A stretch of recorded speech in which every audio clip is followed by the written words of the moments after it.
adrayka wa maa adrayka mu nekk question wàccee nañ alxuraan ci guddi laylatul xadr wa maa adrayka maa laylatul xadr wa maa adrayka mu mel ni yàlla dafa laajte te yàlla bu la laajee daf la pousser à la réflexion wala méditation nga xalaat ndaxte yàlla dara ump ko bu demee ba laaj rek dafa bëgg nga xalaat te léeg-léeg da ngay jàng ci alxuraan yàlla di ñu invité ci raisonnement wala réflexion wala méditation raisonnement wala méditation wala réflexion mu mel ni alxuraan boo koy jàng yëpp question ak réponse ñoom ñoo ko composé information question réponse guide avertissement promesse boo koy delloo ci sa jëmm mu mel ni doomu aadama dimension yooyu ñoo koy animé doomu aadama dafa nekk loo xamante ni dafa mystique doomu aadama léeg-léeg dafay yaakaar ni nekk na fekk nekkul doomu aadama dafay nekkal loo xamante ni nekkul walla mu fiy saxal loo xamante ni saxul te loolu li nga xamante ni moo koy produire mooy ignorance mooy ñàkk xam moo tax yonent bi bañ ko laajee boo bëggee dimbali nit ci àdduna mu ne danga koy xamal boo bëggee dimbali nit ci àllaaxira mu ne danga koy xamal xam-xam mooy li nga xamante ni mooy yëwénal mbir yi xam-xam mooy li nga xamante ni mooy libéré doomu aadama xam-xam mooy li nga xamante ni mooy tax nit ki am jàmm xam-xam mooy li nga xamante ni mooy permettre nit ki pour mu réaliser wu am bonheur éternel pas une bonheur boo xamante ni c'est éphémère c'est temporel ndaxte àdduna bi nga xamante ni ci la ñuy dund àdduna la boo xamante ni c'est temporel lu temporel mooy loo xamante ni day jeex luy jeex nag lépp loo ci mënti am bu fekkee ni boroom xel nga warul dalal sa xel moo tax boroom xel yi nga xamante ni ñoom la yàlla tudd ci alxuraan yaa ulil albaab boroom xel yi laay waxal foofu mën nañ ci dégg ni dafa mel ni dafa am ñoo xamante ni ñi ngi dund mais jëfandikoo wuñu seen xel maanaam duñu xalaat duñu raisonner duñu réfléchir duñu méditer sur li nga xamante ni mooy le présent duñu méditer sur li nga xamante ni mooy le concret te yàlla dafa nekk loo xamante ni actualité la ndaxte boo xoolee ni mu ko exposé dafa ne maa njëkk maa mujj maa feeñ maa nëbb sama li njëkk mooy sama li mujj sama li feeñ mooy sama li nëbb sama lépp man lenn la loolee daf ñuy yóbboo sur le présent yàlla bu ñu invité ci réflexion am na ci aaya bi ci alxuraan dafa ne je suis le créateur je suis l'animateur maa sàkk dund maa sàkk dee may merloo may kontaanloo may jooyloo may rey may dundal yooyu yëpp sama loxo la nekk donc mu mel ni àdduna bi dafa nekk comme ni ñuy tuddee genre scénario ku juddu dugg nga, ku faatu génn nga. mu mel ni réalisateur bi moom mooy sélectionné ñan ñooy juddu, moom mooy sélectionné ñi nga xamante ni ñooy faatu, te loolu ñu ngi koy dund en permanence. ba pare kenn mënul xam kañ la, fan la, naka la. foofu boroom xel yi ba ñu toogee gis ne am na benn phase bi nga xamante ni moo ëpp importance ci sunu dund, phase boobu amuñu ci contrôle. ñu koy tuddee l'énigme, tubaab di ko tuddee énigme. énigme mooy mën nga bëgg, mën nga yéene, mën nga jóg ne fii laa jëm, mais dinaa àgg wala duma àgg, xamoo ci dara. da ngay njort rek.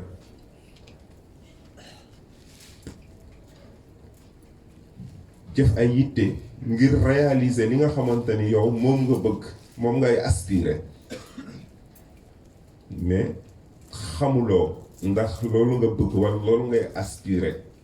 loolu mooy am wala déet. mu mel ni am na benn phase boo xamante ni ci sunu dund amuñu ci certitude, kumpa la. loolu nekk loo xamante ni lu doy waar la. loolu dafay privé boroom xel yi liberté. day privé boroom xel yi xel mu dal. dafay privé boroom xel yi jàmm. ndaxte boroom xel yi dañuy wax naan comme loo fi mënti am c'est temporel, mooy day jeex. est-ce que amul beneen xeetu alam walla beneen xeetu dund boo xamante ni day sax? est-ce que amul beneen monde boo xamante ni monde bu éternel la, bokkut ak monde bi? parce que monde bi c'est temporel, day jeex. lépp lu am commencement am na fin. yàlla dafa créer monde bi ci chiffre 2. chaque chose a son contraire. boroom xel yi nag di demander est-ce que amul monde boo xamante ni c'est éternel, éternel bonheur. donc quand on parle de éternel, bu ñu waxee lu sax foofu réalité day dugg, vérité day dugg. góor yàlla yi ñu ne kon ban yoon la ñu war a mën a jaar, walla fan la ñu war a mën a accéder ci monde boobu nga xamante ni mooy monde bu sax, mooy monde bi nga xamante ni bu ñu fa demee bonheur bi ñu fay am day nekk une bonheur éternelle. yoon woowee monde boobu muy monde réel boobu dafa am yoon. yoon boobee moom lañu borom bi di junj ci biir alxuraan, ci biir Fatiha, siraatal mustaqim. mooy yoon wi nga xamante ni mooy yoon wi jub bi nga xamante ni boo ko jëlee mooy voie de la purification, nga xamante ni su boobaa di nga accéder ci monde bi nga xamante ni mooy monde de lumière, bi nga xamante ni moo lay mën a permettre nga rencontre, c'est le monde divin, nga xamante ni foofee boo fa accéder da ngay sax ci jëmmi yàlla ci. am na benn góor yàlla bu ko doon misaal ci lépp, muy Qadr, muy le voyage des oiseaux. mu ne picc yi dañoo toog ñoom ñëpp kenn ku ci nekk sax tàgg ci garab boo xamante ni garab bu bari meññeent la. maanaam kenn ku ci nekk fi nga taxaw ci sa tàgg lépp a ngi fa. maanaam ñi ngi sant xéewal yi bari na, jàmm am na, lépp macha allah. mu am ci benn picc, kuréel ci picc daal ne waa ñoom xéewal gii nga xamante ni ñun moom la ñuy xéewloo, jàmm ji ñu am, nekk gii ñu nekk, fan la bàyyeekoo, kan moo ñu ko defal? ñu ne yàlla. ñu ne mais yàlla boobu yeyoo nañu xam ko ngir sant ko, gërëm ko. am ci ko xam yoon wi ne leen fi mu ne de dem fa jafe na de, te bëri na ay risque, bëri na coono trop, te lu nekk nga ci am ci ay moroomi picc yu ne ñun te ñoo toog rek continuer di ko sant fii toog rek jàpp alhamdulilah continuer suñu dund nekk ci jàmm. am ci kuréel bi ne déedéet loolu doyul ñun daal yëg nañ ñu dañoo war a def yitte dem ba jàkkaarloo suñu borom boobee nga xam moo ñu defal xéewal bi ñu sant ko sant gu gën a wér. am ko leen ne am na ci benn xeetu picc boo xamante ni moom day moo xam yoon wi te mën nañu yóbbu foofu ci moom ñu dem fekk ko kooku informé leen yoon wi jafe-jafe yi ci nekk ak nattu yi ci nekk nga xamante ni mën nga cee sax ñàkk sa bakkan. kuréel bi nga xamante ni ñoom dëggal nañ ngir àgg daal na ko même bu fekkee ni dañuy faatu ci yoon wi sax ñun bëgg nañu gis suñu borom boobee ba sant ko gërëm ko. kuréel ànd jóg dem yoon wi metti lool mbooloo nag ñoo jóg mais ñu néew ñoo àgg ñi àgg ba ñu demee ba ci portail bi fëgg kenn ubbilu leen ñu toog ci bunt bi yàgg fa lool sonn nañu mar nañu xiif nañu tumuranke nañu xaw nañoo dee li leen gën a bett mooy que ni dañoo ñëw ba ci bunt bi fëgg kenn ubbilu leen waaye comme ñoom àgg nañ kuréel bi ndaw yées bi àgg ñoom dañoo toog rek jàpp seen ñàmbur di xaar bañ a xàddi ba bés rek ñu ubbil leen bunt bi borom bi daal di leen di accueillir mais ba leen borom bi accueillir ndekete ñoom bañ gisee borom bi ñoom seen bopp lañ gis seen bopp lañ gis ñu ne yàlla lii nu mu demee yàlla na leen naka dafi demeewul ñu ne ko ñun yow lañ gis mu ne man maa yéenay man sama kër ñaar du fi dugg lenn rek moo fiy dugg ndaxte ndekete loolu moo ñuy tegtal li ñu sunu borom di wax naan ku bëgg xam sa ku xam sa borom xam sa bopp et foofee noonu est-ce que yàlla bëgguñu woon wax ni moom mooy ñun ñooy moom tey dellu ci sunu borom kàddu bi ñu doon wax naan ba ma nammee ku ma xam dama bëgg ku ma xam moo tax ma amal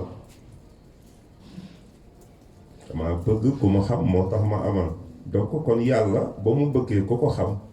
dafa sàkk ci lan la sàkk ci boppam mais comme leer du gis boppam ci biir leer fallait que mu jëlee ñu ci monde lumière indi ñu dans le monde ténèbre ci lëndëm ngir ñu mën a contempler sunu bopp mais lëndëm boobee nga xamante ni tey jii moom la ñuy tuddee guddi est-ce que gënul leer bëccëg ndaxte tey jii am na yenn forme de créature yoo xamante ni doo leen gis bëccëg guddi nga leen di gis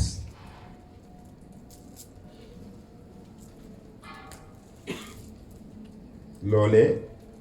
buñ ciy fikra da ngay dégg sunu borom di wax naan ci alxuraan maay génnee leer ci biir bëccëg maay génnee guddi ci biir bëccëg di génnee bëccëg ci biir guddi maay génnee leer ci biir lëndëm di génnee lëndëm ci biir leer sama lépp man yàlla lenn la donc loolu di ñu pousser ci réflexion ci baatu bi ñuy tuddee laa ilaha illallah dara nekku fi illallahu lu dul yàlla mu mel ni tey jii siraatal mustaxim bi nga xamante ni mooy yoon bi nga xamante ni moo ñuy yóbbu ci yàlla yoon woowee dañu ko exposé ci ay fànn yu bokkul wala ay étapes ñoo ko composé première étape bi nga xamante ni moom mooy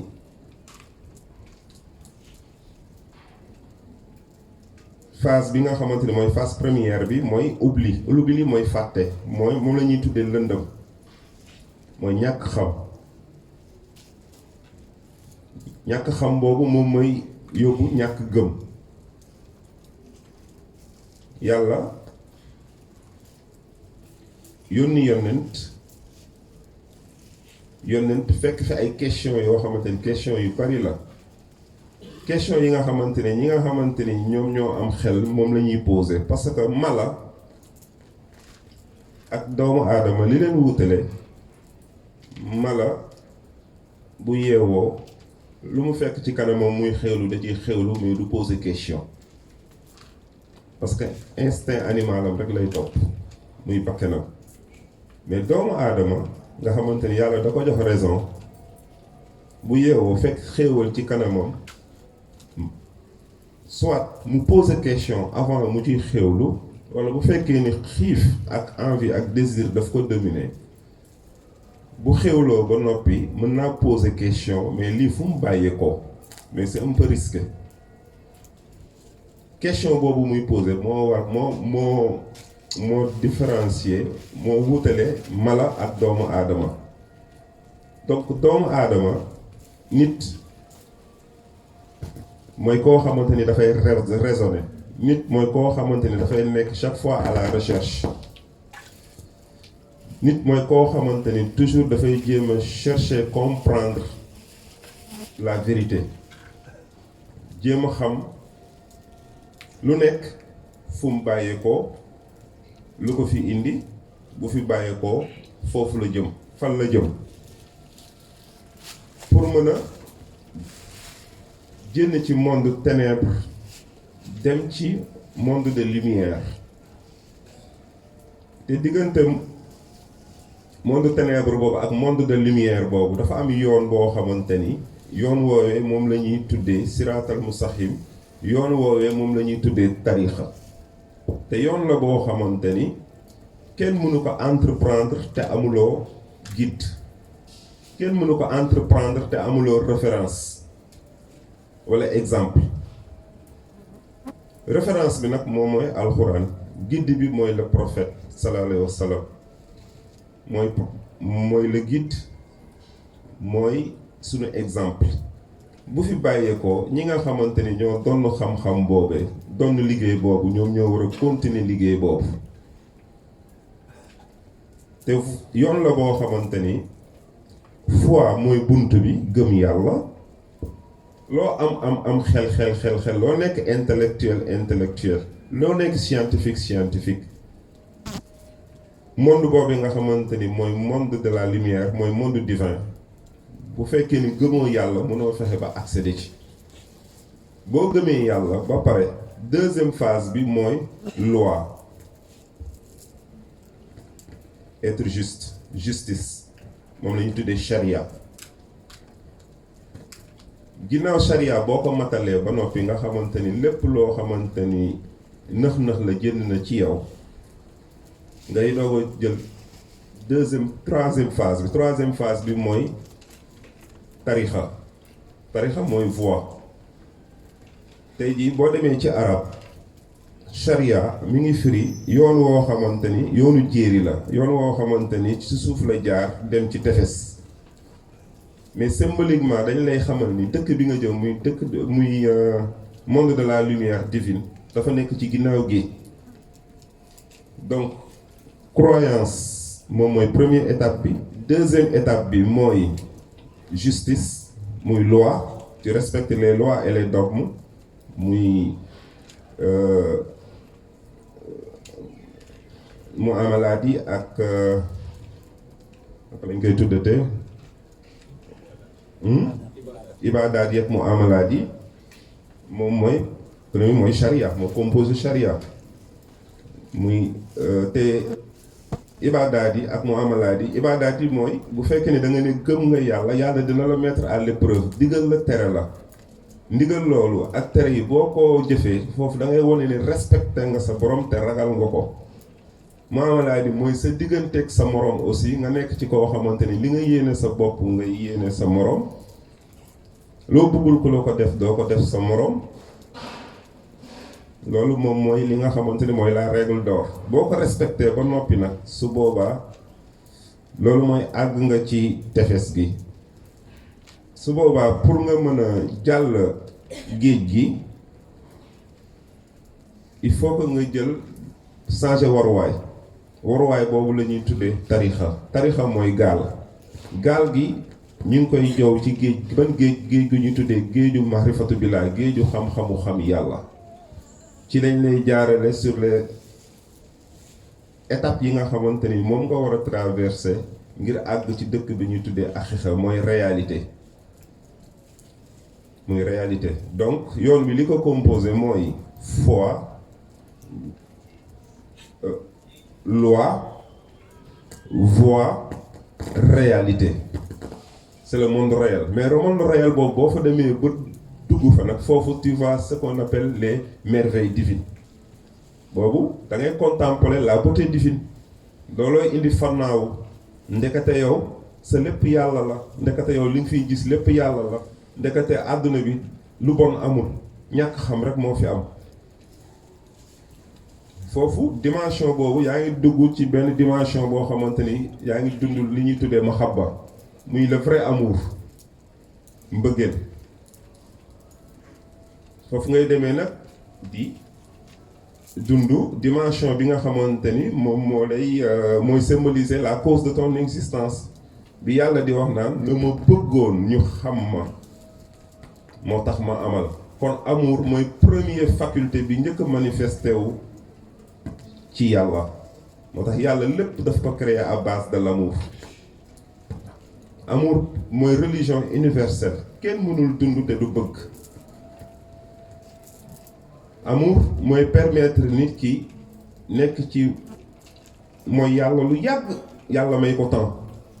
pour lan mu raisonner pour mu ressaisir pour mu tuub pour mu sant pour mu yeeslu moo tax foofu alxuraan da ngay gis yàlla naan ceux qui se répandent et s'amendent mooy ñi nga xamante ni dañuy tuub ba pare di yeeslu mu mel ni bis bu la yàlla may rek bis la boo xamante ni yàlla yërëmande lay indaale ngir yow nga mën a tuub li weesu yeeslu ba mën a dëppook ndigalu sunu borom yi ba mën a dund le vrai cause de ton existence keroog maa ngi jàng alxuraan sunu borom am na aaya bu muy wax naan bu malaaka yi nga xamante ni ñooy jël si ruuxu yi di ñëwee di jël si jaam bi dañ koy laaj fan nga toll sur le plan de la croyance maanaam sur le plan de la croyance fan nga ci toll muy mel ni sunu cause existence ci kaw suuf mooy ñu gëm yàlla xam yàlla ba pare wëlbati ko jaayante ak sunu borom moom la aaya bi di symboliser naan fi sunu borom di wax naan yow mi gëm yàlla ragalal yàlla seeti ko àgg ci yàlla ndax nga mën la àggale ci yàlla ndax nga mën a jaayante ci yoonu yàlla jaayante ci yoonu yàlla boobee nag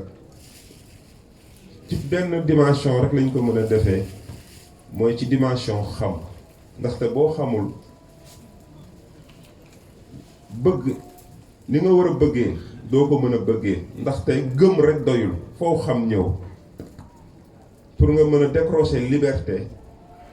ak sentiment wu amour bi nga xamante ni mooy permettre nga mën a doon jaam boo xamante ni lépp loo defal sa borom da nga koy def avec mbégte dara du diis donc loolee mooy symboliser sunu teewaay fii parce que tey jii bëri nañu ay mbokk yoo xamante ni ñoo bokk diine yi l'islam bëri nañu ay mbokk yoo xamante ni ñoo bokk àdduna mais tey jii li nga xamante ni ñun moo ñu bàyyi fii guddi gi yëpp ñu koy dund da ngay gis ni du charia du foi de mais amour la ndaxte ànd na ne suñuy mbokku julli waxtu yi woor bisu koor ba mu jeex naafila def li ñu war a def yëpp li ñu charia sant yëpp def nañ ko sikar bu ñu neexoon ñu dem